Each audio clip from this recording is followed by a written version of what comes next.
There he is. What's up, Oh, Joe? man. Hi, guys. How you doing? Well, it's great. This is the first time we've ever done it this way, man. This is sort of cool. Let's put a face to some names here. Huh? We can put a face to some names here. Yeah, That's well, the truth. I we know. we know you, but yeah, Joe. Yeah. So it's here we are. Welcome to the show. It's so great to have you, and it's so great to do this again. But we were wanting to do a pregame for Chiefs and Washington football teams. So now we're kind of doing a post game, I guess, in this sense. Yeah. The Chiefs come out on top 31-13 after a first half that looks like Washington had some things figured out. The Chiefs were committing dumb penalties, making mistakes, but in the end, the Chiefs kind of ran away with it. What was kind of your takeaway from the game yesterday? I thought that, Washington is not good enough to make mistakes. Missed an interception, missed an opportunity at a touchdown, missed a field goal. The field goal came at a very critical time. It was a 10-point swing because when they missed a field goal in the third quarter, all of a sudden Kansas City goes down and scores a touchdown. I think that we just can't score points. I mean, we've been anemic, not just this year, but last year. And a defense that was ranked, third, I think, or second in the league a year ago, now is really struggling. But there is an epidemic in professional football. And it's not a pandemic, it's an epidemic. And it's called defensive backs can't tackle. Yes. Did you watch? We're familiar with that here in Kansas City. But everybody, all of them except for the Honey Badger. He is just, I just love watching him play. I love his passion. I was watching on the 3rd down and 16 that Washington converted. There's 2 plays that you can run on 3rd and 16. You can run a go and you can run a screen. And I think that's what he was so upset about. Yeah. But to me, it seems like, and this isn't just Kansas City or Washington, this is absolutely across the board where defensive backs try and body block these running backs. And it's like, are you kidding me? Really? You won't get hurt as much if you actually try and wrap your arms around them, as opposed to trying to throw something into their legs with your eyes closed and just flat miss them outright. Yeah. And it is an epidemic. Yeah. I couldn't believe last night's game. Gee whiz, I'm watching at Seattle. Seattle comes out the second half and they run. Then all of a sudden they decide they want to throw down around the goal line, which reminded me of a Super Bowl. And it's like, I think coaches sometimes try and outwit themselves, but this epidemic is amazing to me. Every week I see guys that they just flat out can't tackle. And that's been an issue for us in Washington, is communication in the secondary. And I think a bit of tackling. Now, from a Kansas City standpoint, watching the game yesterday, I thought Tariq was unbelievable. He had another one go through his hands, which is unfortunate. And then the one that Patrick is learning, I think that all he needs to do is get the ball to other people. He is so much fun to watch. He's so talented and he's so freaking good that, sometimes the lookaways and the trying to make a play, he throws an interception, hanging one up in the air, trying to make a play. Then he does one of those jump in the middle of a crowd throws, and he winds up with a completion on the 3-yard line. Yeah. And I guarantee you, this is probably, Andy, and I've known Andy for years, and I think the world of him. When Andy won the Super Bowl, I said, Santa Claus finally got his present. Because that's sort of the way I look at him. But he, Patrick is one of those guys where you just want to make him understand what his talent level is and allow other people to be able to do their job. We're facilitators at the quarterback position. That's all we are. And like I said, he's special with his movements. I think I've always felt it was a perfect marriage with he and Andy.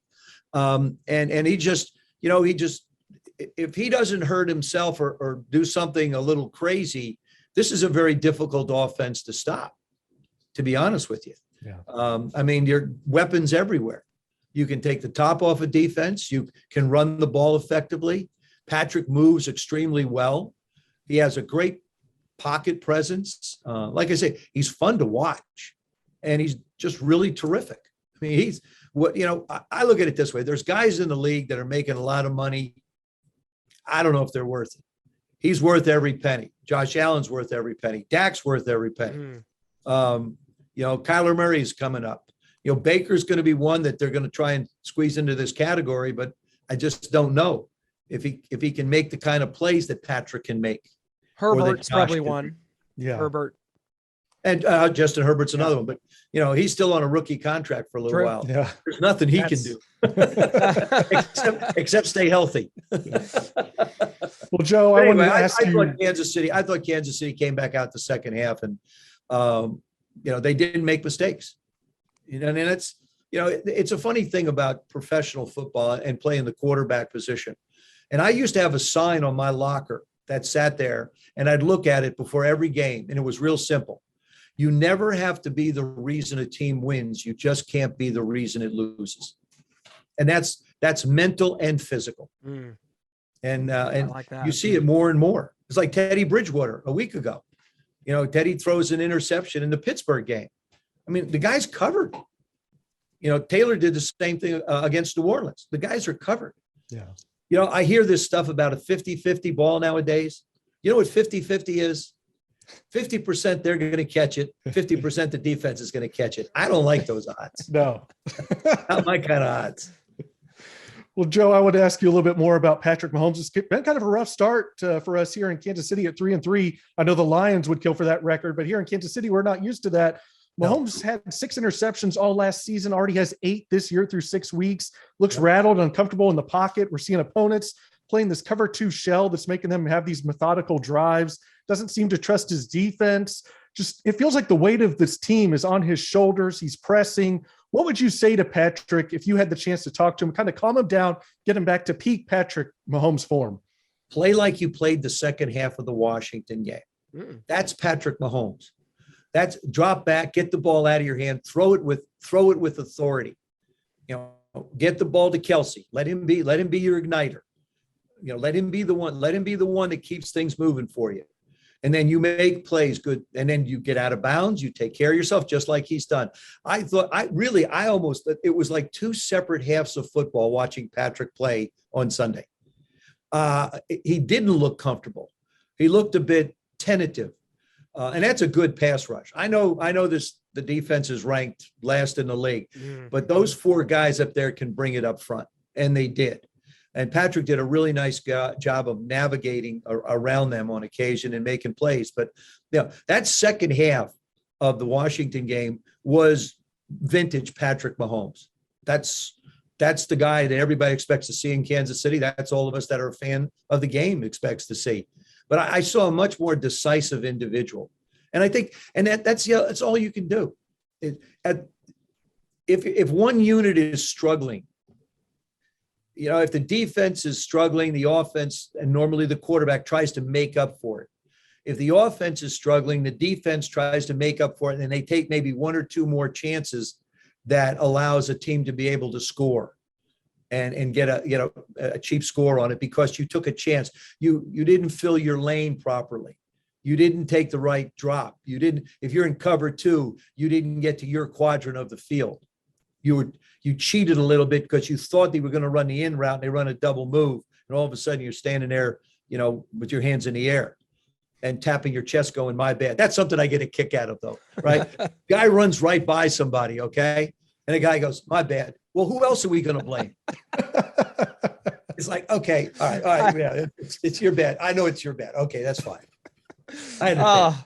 Joe, it's crazy when you look at the history here between Washington and Kansas City because the Chiefs are 10-1-1 against Washington in history. Now that's kind of crazy to think that, teams from these divisions in the opposite conference don't play all that much, but the only time Washington has ever beaten Kansas City was your 1983 Super Bowl team comes to Arrowhead and wins. Memories of that game? I know you guys came to Arrowhead, and that was not quite the Arrowhead we would come to know and love a couple years later under Marty Schottenheimer, but that's Washington's only win over Kansas City in history. And you were there, man. Yeah, I don't remember a lot of it, except I do remember it was not an easy contest. playing in Arrowhead it's not an easy contest. The fans make it extremely difficult. It really is. It's a great stadium. And I remember when I was in broadcasting, I had the privilege of being with Lamar Hunt, and I had a privilege of visiting the suite. And as a matter of fact, Mr. Hunt got me interested in collecting things. He used to have the greatest collections of ancient things from the world of sports.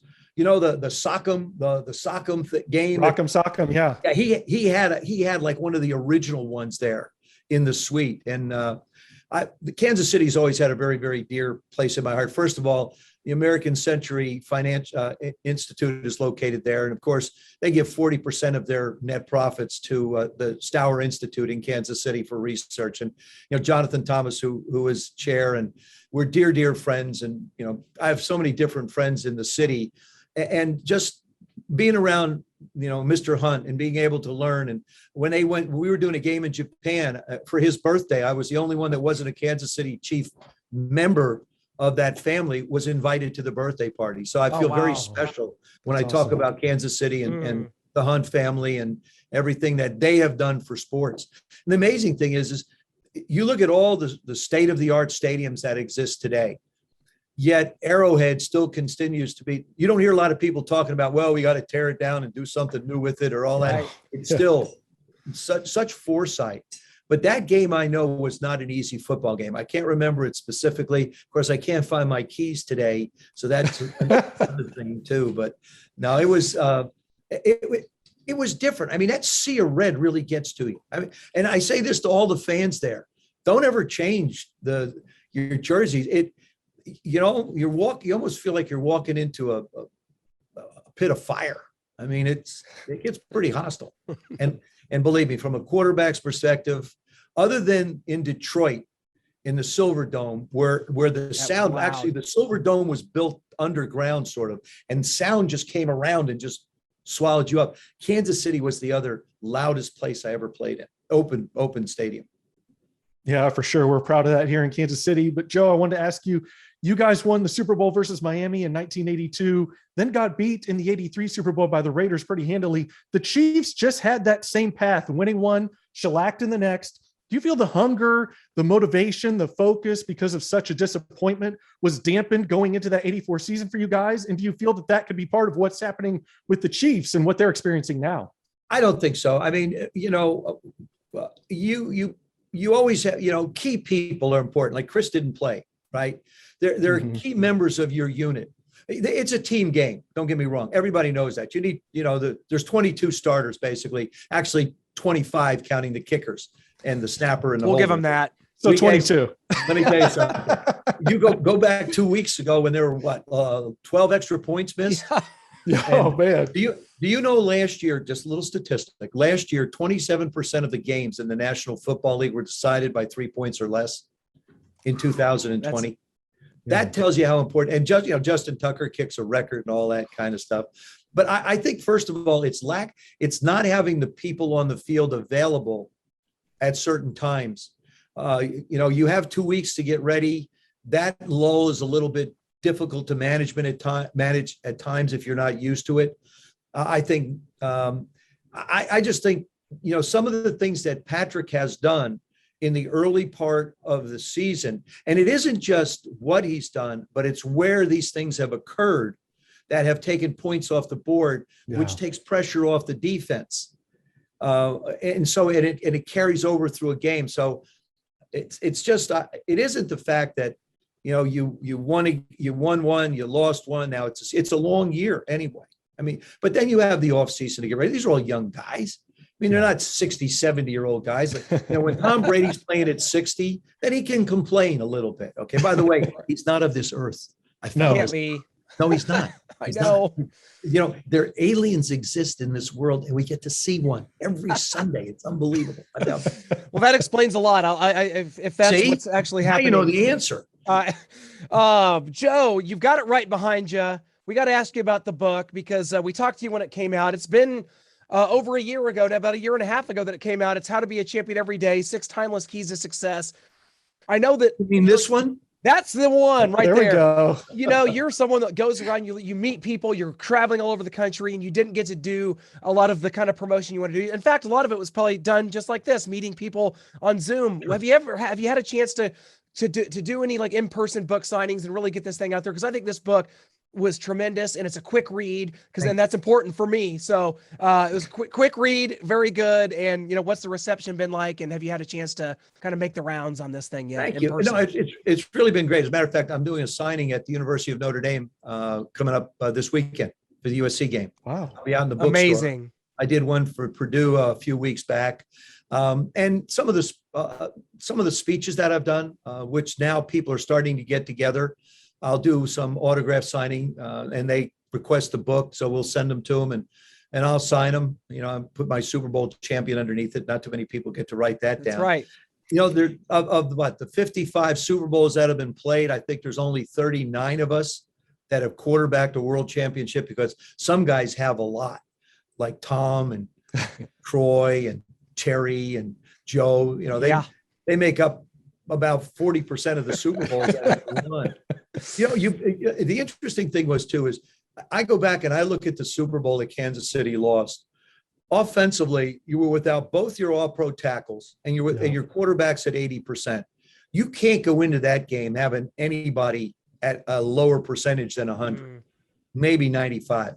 And then you can't lose offensive linemen against that defense. I think Tom's the greatest quarterback that ever played the game, unquestionably in my mind. But that Tampa defense was a handful to handle, and Patrick was running for his life. Now you come back the next week, how Tampa Bay did something unprecedented in this day and age in modern football, I'll call it. They retained all 22 of their starters. Yeah. Now, when you win a Super Bowl, guys move on. I mean, now that's a payday for guys. We didn't have free agency when I played. Mm-hmm. But this is an opportunity to move on and go do something else, go to another team, get a big pay. They stayed because I think that, they want to come back. And that's just, I guarantee you, players in Kansas City will and do look at Patrick the same way. I want to play with Patrick Mahomes. Heck, if I was playing, I want to play with Patrick Mahomes. And I think they feel that way about Tom Brady in Tampa. But it's, I appreciate you letting me talk about the book. And, one of the last part of the book, it's a thing that Derek Jeter had. It's a website called Letter to Your Younger Self. And it was my letter to my younger self that I did for that website. And I encourage people to sit down and write the letter to your younger self. And what advice would you give that young you? It's sort of a wonderful exercise to examine your life and where you want to go and the things that you want to do well and treat people well.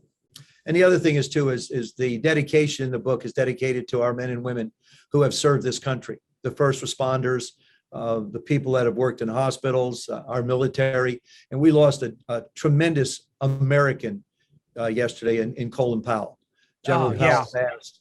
And I mean, I have the privilege to be able to have called him a friend. Mm-hmm. And I consider it a great honor to have known him. And matter of fact, he wrote one of the sections on leadership in the book. But just an amazing man and an amazing life. And like I say, people confuse us as athletes and call us heroes, and it's most appreciated. But the men and women that put their life on the line every day and not know whether they're going to come home, they are true heroes in my mind.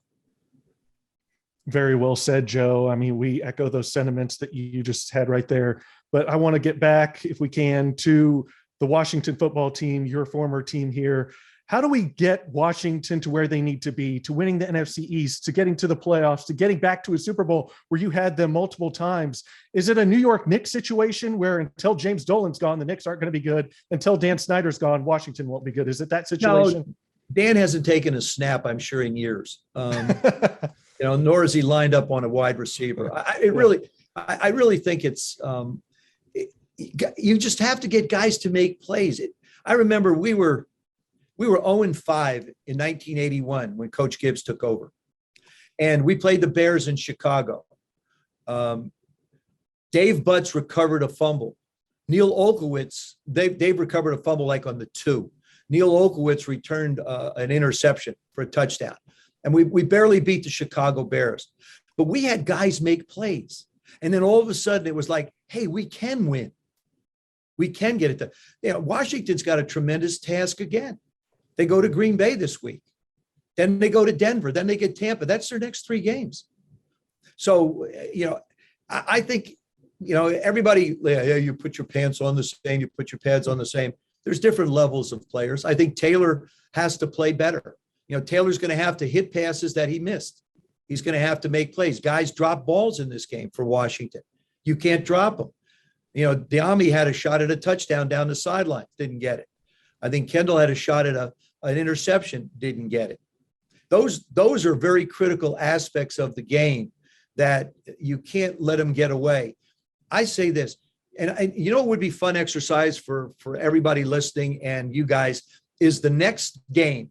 Keep a pencil and paper next to you and write down what you believe are the key moments in that game. There'll probably be 5 or 6 that will determine the outcome of that football game. Yeah. Whether it's an interception, whether it's a stop on fourth, whatever it might be, whatever you deem as that moment, write it down. Maybe 6, 7. That'll be it. Yeah. And we haven't been able to get that percentage in our favor to be able to make the plays that are necessary. You know, you miss a field goal. That's a 10-point swing. You're up 13-10. Then all of a sudden it's what, 17-13? You missed the field goal. Now it's 24-13. Yeah.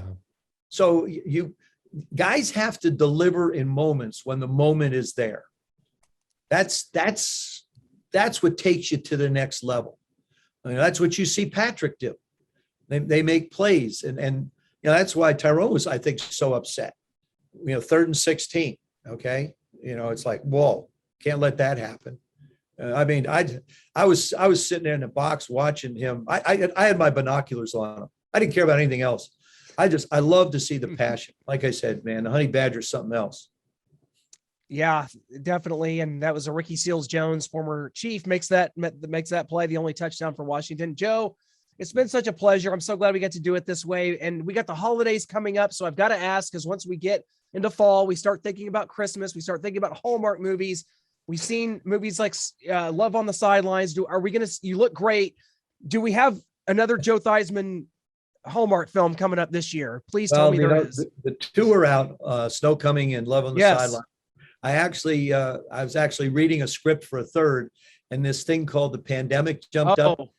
And because we filmed most everything in Vancouver, British Columbia, it was very difficult to get into Canada to do some work. So I've not had a chance to do another one, but I'm hoping to get maybe one more in. It was this was a fun script to read and go through. So I won't tell you what it is, but it was going to be fun. And so hopefully it didn't get tabled for an entire extended period of time, and maybe there'll be one in the future. But I love the opportunity to spend it with you guys. It's fun to do a Zoom with you. Yes, we love it. You on the radio. It's great to have, you know, put faces to the voices. It is, and we can't thank you enough. It means so much to us, Joe. We'll see what the Chiefs have as they travel to Tennessee next week, and we'll see how Washington can maybe get this thing back on track for the Washington football team. Thank you so much, Joe, once again, and we'll catch up soon again, my friend. Thank you. You bet, guys. Take care. Always an honor and pleasure. Thanks. You bet. Bye-bye.